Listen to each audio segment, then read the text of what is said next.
I will give Newt Gingrich his due on grandiose ideas and grandiose projects.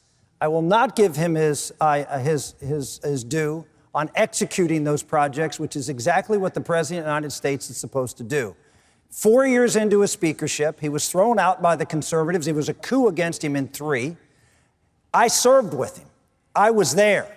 I knew what the problems were going on in the House of Representatives when Newt Gingrich was leading there. It was an idea a minute.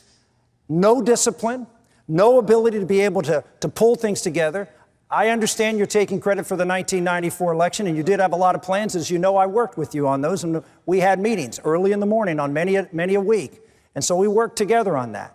But you'll have to admit that this freshman congressman, who wasn't supposed to win a race, came and did something you never did, which is blew the lid off the biggest scandal to hit the Congress in 50 years. You knew about it for 10 or 15 years because you told me you knew about it. And you did nothing because you didn't have the courage to stand up to your own leadership, the Democratic Speaker of the House, take to the floor of the Senate, demand the releasing of the checks that were being kited by members of Congress, risk your political career, risk your promotion within the ranks, and do what was right for America. And that had more or as much to do with the 1994 win as any plan that you put together. Mr. Speaker, respond. You know, campaigns are interesting experiences for all of us. And each of us writes a selective history that fits our interests.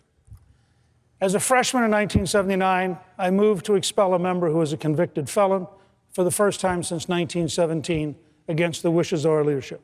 In the Page scandal in the 1980s, I moved and threatened to expel them unless they were punished much more severely against the wishes of the leadership. In the late 1980s, I initiated charges against the Speaker of the House, Jim Wright, at rather considerable risk for a backbench member.